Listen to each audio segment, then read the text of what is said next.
आपका अपना channel India A1 news, जो रखे आपको A1।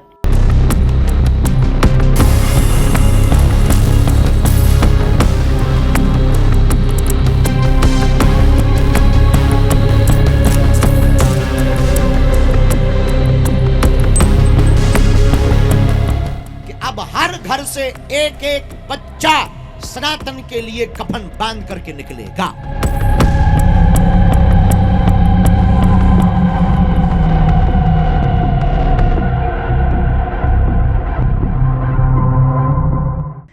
उत्तराखंड के देवभूमि के मदरसों में पढ़ रहे 700 से ज्यादा हिंदू बच्चे वहां पढ़ने को मजबूर है और इस्लामी शिक्षा लेने के लिए मजबूर है, क्योंकि यहां पर सरकारी बेसिक माध्यमिक शिक्षा के लिए स्कूल ही नहीं है। देहरादून से वरिष्ठ संपादक चंद्रशेखर जोशी की खास रिपोर्ट। उत्तराखंड में मदरसों की जांच के दौरान बड़ा खुलासा हुआ। ये जानकारी सामने आई कि राज्य के मदरसों में 700 से ज्यादा हिंदू बच्चे इस्लामिक शिक्षा ले रहे हैं। ये रिपोर्ट खुद उत्तराखंड मदरसा शिक्षा परिषद ने राष्ट्रीय बाल अधिकार संरक्षण आयोग को प्रेषित किया। इसके बाद राष्ट्रीय बाल अधिकार संरक्षण आयोग ने उत्तराखंड शासन को पत्र लिखकर चिंता जताई है। जानकारी के मुताबिक उत्तराखंड मदरसा शिक्षा परिषद के निदेशक राजेंद्र सिंह ने सूचना मांगे जाने पर राष्ट्रीय बाल अधिकार संरक्षण आयोग के अध्यक्ष प्रियंक कानूनगो को अवगत कराया कि उत्तराखंड के 30 मदरसों में 749 हिंदू छात्र पढ़ रहे हैं। इन 30 मदरसों में कुल 7,399 छात्र हैं। इनमें 21 मदरसे हरिद्वार में हैं, 9 उधम सिंह नगर में और 1 मदरसा नैनीताल जिले के गुल्लर घाटी रामनगर में है। हरिद्वार के ज्वारापुर, बहादुराबाद, लक्सर, तिलकपुरी, महावतपुर, रुड़की, मंगलौर आदि स्थानों पर है, जबकि उधम सिंह नगर जिले में डाक बंगला खेड़ा, नई बस्ती, लक्ष्मीपुर, जसपुर, बाजपुर क्षेत्र में केला खेड़ा, गणेशपुर, काशीपुर के महुआ खेड़ा आदि क्षेत्रों में है। बताया जा रहा है कि इन क्षेत्रों में सरकारी बेसिक माध्यमिक शिक्षा का अभाव है, क्योंकि यहाँ के सरकारी स्कूल कम होने की वजह से बंद कर दिए गए हैं। बाबा बागेश्वर धाम सरकार देहरादून में आकर हुंकार भरते हैं कि हर घर से सर पर कफन बांध लो। वहीं देवभूमि का हाल ये है कि मदरसे में हिंदू बच्चे शिक्षा ले रहे हैं। आखिर क्या विरोधाभास है ये? देहरादून के वरिष्ठ पत्रकार और संपादक चंद्रशेखर जोशी ने बताया कि देहरादून में 4 नवंबर को पंडित धीरेन्द्र शास्त्री के प्रवचन के हाईलाइट बिंदु ये थे।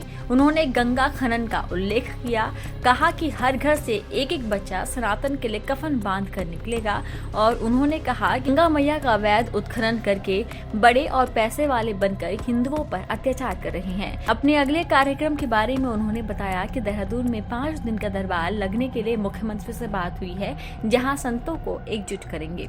आज जितने लोग बैठे, दरबार की अर्जी तो लगेगी, पर्चा के लिए जिनकी प्रेरणा लगेगी उनको बुलाया जाएगा, वरना सामूहिक अर्जी सबकी लगाई जाएगी।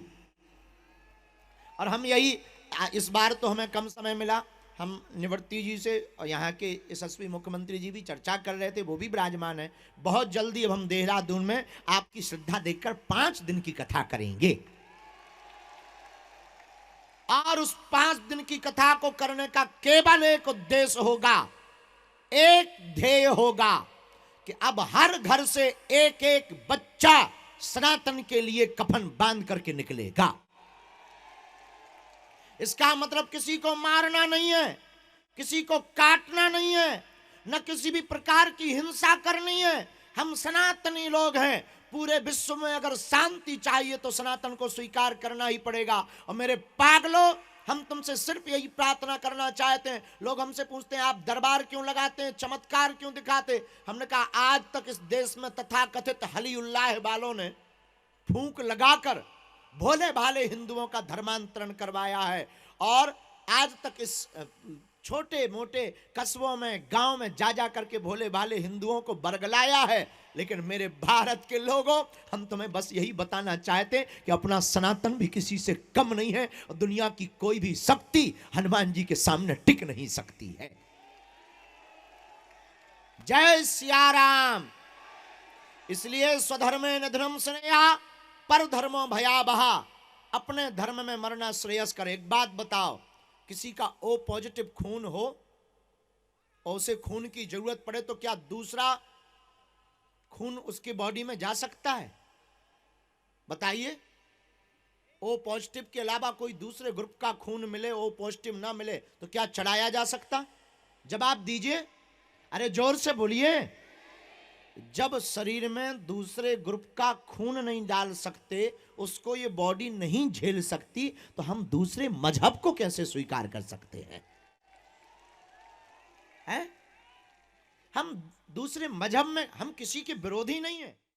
और यहाँ के हमारे धामी जी भी, ये हमारे भाई जैसे, ये भी किसी के विरोधी नहीं है, लेकिन अपने धर्म के कट्टर है। और होना चाहिए, जो अपने बाप का नहीं वो किसी का नहीं, जो अपने सनातन का नहीं वो किसी का नहीं। हमारी गंगा मैया को छलनी छलनी किया जाता था, अवैध उत्खनन कर करके, और वो बड़े आदमी बन करके, अमीर बन करके हिंदुओं पर अत्याचार करते थे। जगह जगह हिंदुओं के स्थानों पर, सनातनियों के स्थानों पर चादर डालते थे। लेकिन अब चादर फादर निकट न आवे, बागेश्वर बालाजी जब नाम सुनावे। हाँ, अब सावधान, खबरदार, ये देश बाबर का नहीं है, रघुबर का है। और लोग हमसे कहते हैं आप बोलते हैं तो आग लग जाती है। लगती हो आग तो लगने दो, आग वहीं लगेगी जहां रावण होगा, क्योंकि हनुमान जी की पूंछ की आग अगर लंका को जलाती है तो विभीषण का घर भी तो बचाती है? तो लंका में हनुमान जी ने पूंछ से आग लगाई तो कौन जला? जो रावण के खानदान थे उनके घर जले। क्या विभीषण का घर जला? बोलिए, नहीं जला। एक विभीषण कर ग्रह नहीं, एक विभीषण का घर नहीं जला मेरे पागलो। वही हम भारत में कहना चाहते, ये सभी संत इसी प्रकार अगर एक मंच पर रहेंगे, इस प्रकार के जननायक, जनसेवादायक, जनसेवा करने वाले लोग सनातन की बात करेंगे, तो हम गर्व के साथ कह सकते हैं, हलीउल्लाह वालों की ठटरी और गठरी दाना बंध जाएगी। बोलो जय सिया राम। वहीं दूसरी ओर उत्तराखंड देवभूमि के मदरसों में पढ़ रहे 700 से ज्यादा हिंदू बच्चे स्कूलों के अभाव में इस्लामिक शिक्षा ले रहे हैं। एक तरफ धर्मगुरु और कई नेता हिंदू राष्ट्र की मांग कर रहे हैं, और दूसरी ओर भारत देश में हमारी देवभूमि में हिंदू बच्चे मदरसों में इस्लामिक शिक्षा ले रहे हैं। अब देखने वाली बात ये होगी कि इस खबर के बाद सरकार हिंदू बच्चों की पढ़ाई के लिए स्कूलों की व्यवस्था करती है या फिर नहीं, ये एक बड़ा सवाल है।